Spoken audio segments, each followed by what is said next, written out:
Dès que le pape François, actuel chef de l'Église catholique, franchissait le seuil d'une église, un sentiment de crainte palpable remplissait la congrégation. La cause de cet étonnement n'était pas seulement la présence du pape, mais aussi l'écho d'une ancienne prophétie attribuée à saint Malachie qui semblait se confirmer à ce moment précis. Avant d'entrer dans le vif du sujet, permettez-moi de vous demander une faveur.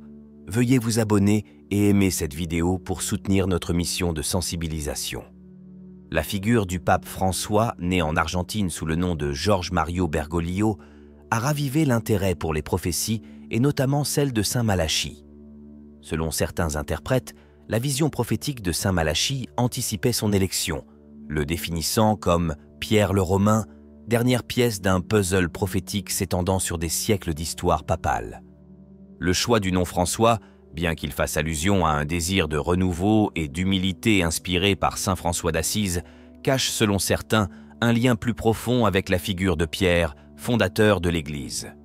Les spéculations selon lesquelles Jorge Mario Bergoglio est un vrai Romain grâce à l'origine italienne de sa famille, malgré sa naissance et son éducation en Argentine, sont intrigantes. Ce détail biographique ne fait qu'ajouter du charme et du mystère à la figure du pape François, en le plaçant dans un contexte prophétique qui dépasse sa personne, pour toucher les fibres d'une tradition ancienne qui fascine croyants et érudits. Dans ce contexte, l'entrée du pape François dans l'Église n'est pas seulement un événement liturgique. C'est un moment plein de sens, un carrefour d'histoire, de prophéties et de destin qui attire l'attention du monde. La prophétie des papes est une séquence énigmatique de 112 devises latines, attribuées à saint Malachie, archevêque du XIIe siècle, qui décrit avec une prétendue précision les pontifes de l'Église catholique depuis son époque jusqu'à la fin du XIIe siècle. Temps. Selon la tradition, cette prophétie aurait été révélée à saint Malachie lors d'un pèlerinage à Rome, lui offrant une vision des futurs dirigeants de l'Église, aboutissant à un pape qui guiderait les fidèles à travers des tribulations sans précédent vers la fin des temps. 16 prophéties, codées dans de courtes phrases pleines de symbolisme, furent ensuite conservées secrètement dans les archives du Vatican jusqu'à leur mystérieuse publication en 1595 par Arnold Wyon, un moine bénédictin qui les fit connaître au monde. L'intérêt pour cette prophétie n'a jamais faibli, alimenté par des interprétations et des débats qui cherchent à relier chaque devise aux pontifes qui se sont succédés au fil des siècles.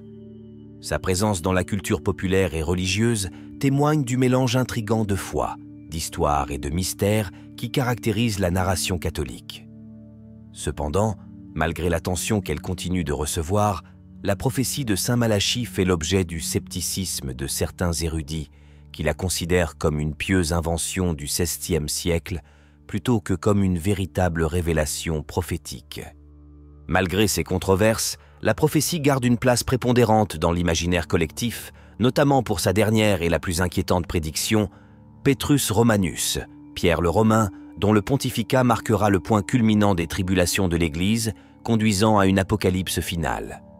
Ce pontife, selon la prophétie, conduira ses fidèles dans une ère d'épreuves et de défis qui culminera avec des événements cosmiques et un jugement divin. La figure du pape François, avec ses racines italiennes et son pontificat caractérisé par des réformes et des défis, a inévitablement ravivé l'intérêt pour cette ancienne prophétie, amenant beaucoup à spéculer sur sa possible identification avec le dernier des papes mentionnés par saint Malachie. Le pape François, premier pontife jésuite de l'histoire, a pris ses fonctions le 13 mars 2013, apportant avec lui un souffle de renouveau au sein de l'Église catholique. Son pontificat s'est caractérisé par son ouverture sur des questions délicates et souvent controversées, allant du dialogue interreligieux à la question du changement climatique, en passant par l'accueil des immigrés et la réforme de la curie du Vatican. Cependant, son travail n'a pas été sans critiques et controverses, notamment en ceux qui concernent la manière dont il a abordé le scandale des abus sexuels au sein de l'Église et ses ouvertures sur des questions de moralité et de doctrine traditionnellement considérées comme non négociables. En 2018, le scandale des abus sexuels au sein du clergé a atteint un tournant avec la publication en Pennsylvanie d'un rapport qui a profondément choqué l'opinion publique et les fidèles, soulignant la gravité et l'ampleur des crimes commis. Le pape François a abordé ces questions avec une approche que certains ont considérée comme une tentative de transparence et de renouveau, tandis que d'autres lui ont reproché de ne pas être assez décisif et assez rapide pour prendre des mesures concrètes. Dans le même temps, ses positions sur des questions telles que le mariage, la famille et l'Eucharistie pour les divorcés remariés, exposées dans l'exhortation apostolique Amoris Laetitia, ont suscité de vifs débats au sein de l'Église. Ces propositions ont conduit à des divisions évidentes, certains membres du clergé et fidèles l'accusant de s'éloigner de l'enseignement catholique traditionnel, comme en témoigne la lettre de 25 pages envoyée par un groupe de membres du clergé et d'universitaires catholiques en 2017, qui soulevait des doutes sur certains. De S.E. Déclaration. La controverse a culminé en 2018, lorsque l'archevêque Carlo Maria Vigano a publié une lettre ouverte accusant le pape d'ignorer les allégations d'abus sexuels contre le cardinal Theodore McCarrick, appelant à sa démission. Cet épisode a encore alimenté le débat sur le rôle du pontife et la direction que prend l'Église sous sa direction. Malgré ces défis, le pape François reste une figure éminente pour de nombreux catholiques et non-catholiques, apprécié pour son engagement envers les pauvres et les marginalisés, et pour sa capacité à communiquer directement et humainement. L'accent mis sur la miséricorde et l'inclusion reflète le désir de rapprocher l'Église du peuple dans un moment historique caractérisé par de profonds changements sociaux et culturels. Ces années du pontificat du pape François ont été marquées par un équilibre continu entre réforme et tradition, entre acceptation et doctrine, s'inscrivant dans un contexte prophétique qui représente pour beaucoup un moment crucial de transition pour l'Église catholique. Les controverses et les défis rencontrés renforcent la question de savoir comment ce pontificat s'inscrit dans la prophétie de saint Malachie, alimentant les spéculations et les attentes sur l'avenir qui attend l'Église dans son ensemble. La prophétie de saint Malachie, avec sa vision d'un personnage papal final appelé Pierre le Romain, porte en elle une aura de mystère et de prédestination qui a intrigué les croyants et les érudits pendant des siècles.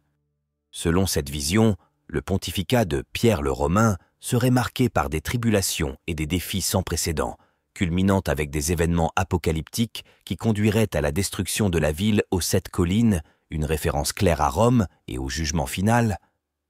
Dans ce contexte de fin des temps, la figure du pape François prend des contours prophétiques, devenant le symbole d'un moment historique d'une intensité particulière pour l'Église catholique.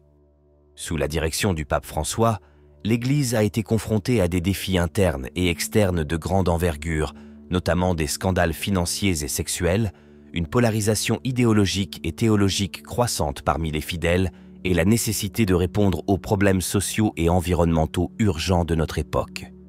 Ces événements, aussi critiques soient-ils, font partie d'une histoire bimillénaire d'une institution qui a traversé et surmonté des moments de crise et de transformation profonde. La prophétie de saint Malachie, si elle est interprétée à la lumière de ces événements, pourrait être considérée non pas tant comme une prémonition de catastrophes imminentes, mais plutôt comme un rappel de la résilience et de la capacité de renouveau dont l'Église a fait preuve à travers les âges. En outre, la présence d'une communauté mondiale de fidèles, de plus en plus connectés et conscients des défis présentés par le monde contemporain, offre à l'Église l'opportunité d'interpréter son rôle de manière moderne, sans perdre de vue l'essence de son message spirituel. Le pape François, avec son engagement sur des questions telles que la pauvreté, l'injustice sociale et la protection de notre maison commune, incarne ce désir de dialogue et d'ouverture, suggérant une manière possible de naviguer dans les eaux turbulentes du présent. La prophétie de saint Malachie, plutôt que de marquer le prélude à une fin apocalyptique, peut donc être interprétée comme une métaphore des défis que chaque époque apporte avec elle, défis que l'Église est appelée à affronter avec courage et espérance. L'histoire de l'Église est pleine de moments de crise, mais aussi de renouveau, et le pontificat du pape François pourrait être considéré comme le dernier chapitre de ce long récit, un chapitre encore à écrire.